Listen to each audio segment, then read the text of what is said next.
In 2024, something happened in South America that made headlines worldwide. Chinese Marines training in Brazil. For years, Brazil's annual Formosa military exercise had seen participation by a number of countries, including the United States. But this time, China was invited for the very first time. The sight of Chinese Marines training in Brazil immediately sparked speculation. Was this a one-time event, or a clear sign that Brazil and China were deepening their ties beyond economics and into military cooperation? Some accidental symbolism here didn't go unnoticed either. The exercise is named after the Brazilian town of Formosa, yet Formosa is also the old colonial name for Taiwan, the very island at the center of rising tensions between China and the United States. With a new Cold War seemingly brewing between these two powers, nations around the world are being pulled into the geopolitical chessboard, and among them, Brazil is one of the most critical pieces. As the largest country in South America with immense natural resources and economic power, it has leverage to shape regional and global power dynamics. Brazil has long tried to balance its relationships with both China and the United States, but in recent years, China and Brazil have grown increasingly close. For Brazil, trade with China has become the largest driver for economic growth, while China has been able to become much more independent from the US by diversifying key imports like soybeans. Politically, they are also founding members of BRICS, and they position themselves as key proponents of a multipolar world order.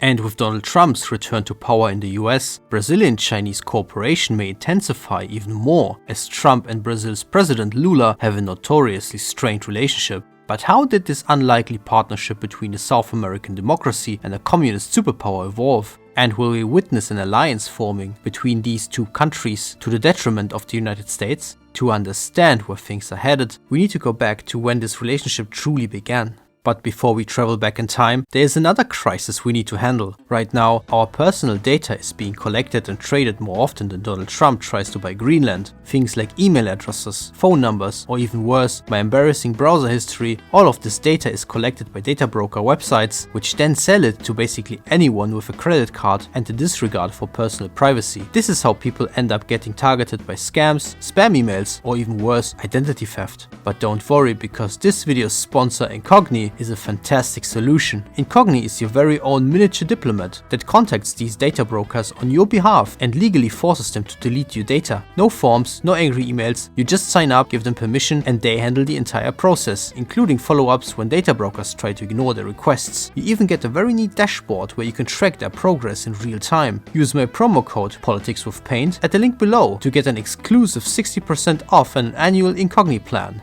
And now back to Brazil and China.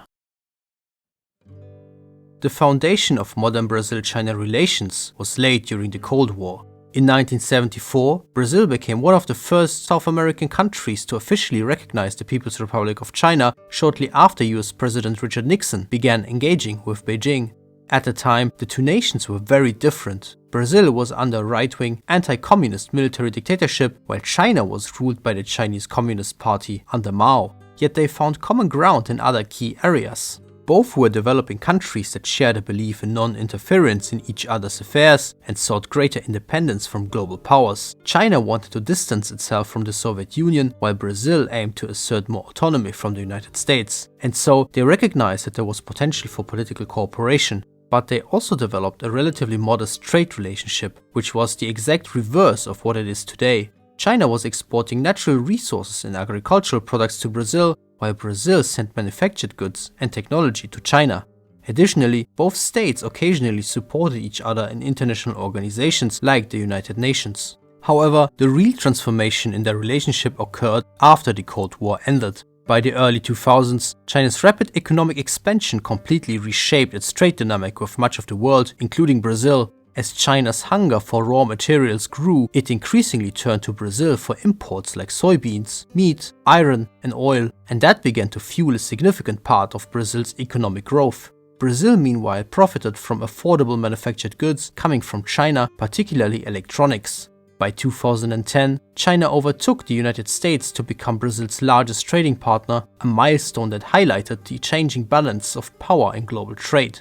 But unlike much of the rest of the world, it was Brazil, not China, that profited most from this relationship, as it was able to consistently produce a trade surplus through its massive exports to China, which still holds true today. Beyond trade, the two nations also deepened their political ties. In 2009, they co-founded BRICS, a coalition of emerging economies. Through this organization, Brazil and China strengthened their diplomatic collaboration and advocated for a more multipolar system in contrast to a power structure dominated by the United States and its allies. Now, despite this intensifying relationship, tensions emerged when in 2019, right-wing candidate Bolsonaro was elected in Brazil. He and his allies adopted a strong anti-China rhetoric, blaming it for the 2019 pandemic and criticizing its growing influence on the world stage. Instead, his administration aligned itself closely with the United States and Donald Trump's White House. At the time, one of the biggest points of contention was the role of Chinese tech company Huawei in Brazil's 5G telecommunications network. Bolsonaro initially opposed allowing the Chinese tech giant to participate in the rollout, echoing American concerns about espionage. However, economic interests prevailed and Huawei was ultimately allowed to compete in Brazil's telecom sector.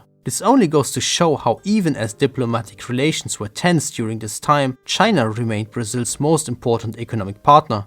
The political relationship intensified again in 2022 after socialist candidate Lula da Silva won the elections. Under his leadership, Brazil strengthened ties with China more vocally, which was especially noticeable in 2024. That year, both countries celebrated the 50th anniversary of bilateral relations and concluded a wide range of agreements on economic, political, and strategic cooperation. But one of the most controversial areas of cooperation between the two countries is the increasing effort to ditch the US dollar as an intermediary by conducting trade directly through Chinese and Brazilian currency. This move has of course not gone unnoticed. US President Donald Trump has threatened to impose harsh tariffs on countries that push for de-dollarization. In addition, Brazil's decision to invite Chinese military personnel to its Formosa 2024 military exercise also added to the seemingly worsening relationship between the US and Brazil. But there is also a personal dimension to this. Both Lula and Trump have very little sympathy for each other. Before the US election, Lula openly supported Democratic candidate Kamala Harris, while Trump maintained a close alliance with Bolsonaro, Lula's biggest political rival. Lula's relationship with Elon Musk, who has become one of Trump's most influential advisors, is also heavily strained. Musk has been in conflict with Brazil's Supreme Court, which led to his platform X being temporarily banned in Brazil. Musk heavily criticized Lula's administration and Brazil's judicial system on X, while Lula and his administration also criticized Musk publicly many times. This personal conflict is also the reason for why Brazil saw Chinese satellite technology as an alternative to Elon Musk's Starlink. But even if we put the personal dimension aside, there are tensions between Brazil and the US in other areas as well. Recently, the United States has become more active in the politics of South America as a whole. One notable example is its increasing involvement in Guyana. The US has significantly increased its military cooperation with the country in wake of territorial tensions with neighboring Venezuela. Because of this renewed interest in the region, Brazil may soon find itself in an awkward spot. The new Trump administration has shown so far that it is more than willing to ruffle some feathers to assert its interests, even with allies and long-term partners. This could mean that Brazil will experience more political pressure from the US to scale back its cooperation with China, while also making it more difficult for Brazil to assert its own interests in the region. So does this mean that a formal Brazilian-Chinese alliance is only a matter of time? Well, as usual, things are more complicated than they seem. Brazil's geopolitical strategy is centered around diversifying its international relationships, something experts like to call a multi-vector foreign policy, and that means ensuring strong ties with both China and the United States. And although China has become Brazil's biggest trading partner, it's important to remember that the United States comes in second, so economic ties between the two are also very important. For Brazil, it would be an economic disaster if it had to abandon either one of its two biggest trading partners. Aside from that, the United States is still the strongest military power in the world and basically only a stone's throw away from Brazil, while China is on the other side of the Pacific, surrounded by US allies. Therefore, maintaining a positive relationship with Washington is in Brazil's interest. It is in part for this reason that Brazil has refused to join the Belt and Road Initiative, China's global infrastructure program, despite the already intense economic cooperation. But there are also reasons for why the relationship between China and Brazil is not all rainbows and sunshine. One of the major concerns Brazil has is about becoming too dependent on China. Today, much of Brazil's agricultural sector is already reliant on China as its main export destination. And at the same time, Chinese electric vehicle giants like BYD and Great Wall Motors are completely dominating the Brazilian market. Because of this, Brazil has chosen to cautiously introduce tariffs on Chinese electric vehicles. Another point of contention has been Taiwan. While Brazil is officially supportive of Beijing's One China policy, it has also continued to maintain strong diplomatic relations with the island, which showcases Brazil's efforts to balance its relationships. And on top of all that, Brazil's foreign policy is also being shaped by internal divisions. China has become somewhat of a partisan issue in Brazil, with right-wing factions arguing that China's growing economic influence threatens national sovereignty, while pro-China voices, especially from the left and the powerful agricultural sector, see China as essential to Brazil's economic prosperity. Which one of these positions prevails is of course always dependent on Brazil's election results. How quickly South American countries can turn around their foreign policy can be seen in Brazil's neighbor, Argentina. For decades, Argentina had been intensifying cooperation with China. However, after the election of Javier Milei in 2023, things changed dramatically. Milei has been notorious for his anti-leftist and anti-Chinese rhetoric and has closely aligned itself with the Trump administration and cancelled initial plans to join BRICS. But even Milei could not ignore China's economic importance forever and has recently grown much less critical of China. Looking ahead, it's clear that Brazil's economic and political cooperation with China is likely to intensify. However, it would ideally seek to strike a delicate balance between the US and China. But what are the chances that Brazil will at some point align itself more closely with China in opposition to the United States?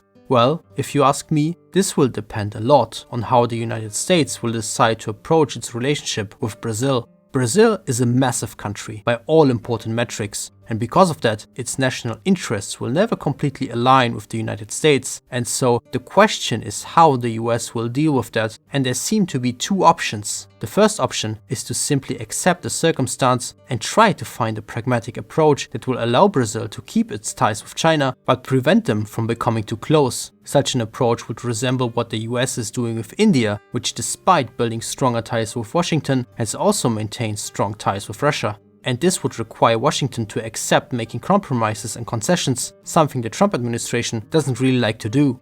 India is also on the other side of the globe, while Brazil is basically right next door. Because of this, the US may be much less willing to accept Brazil's increasing cooperation with China. The second option is therefore to apply severe pressure on Brazil to reduce cooperation with China or even cut them, should tensions between the US and China escalate at some point. However, this comes with severe risks of alienating Brazil for the long term. And in the worst case, it could actually lead to Brazil abandoning its multi-vector foreign policy in favor of China at an opportune moment. The poor personal relationships between the leaders of Brazil and the US could further motivate Washington to pursue such a confrontational approach. Whatever happens, one thing is clear. As tensions between China and the United States grow, Brazil's role as a key player in the global order will become much more significant than ever before. A big thank you to my channel members and patrons for their support, and if you like my content, here's another video that you might find interesting. Why not subscribe and check it out?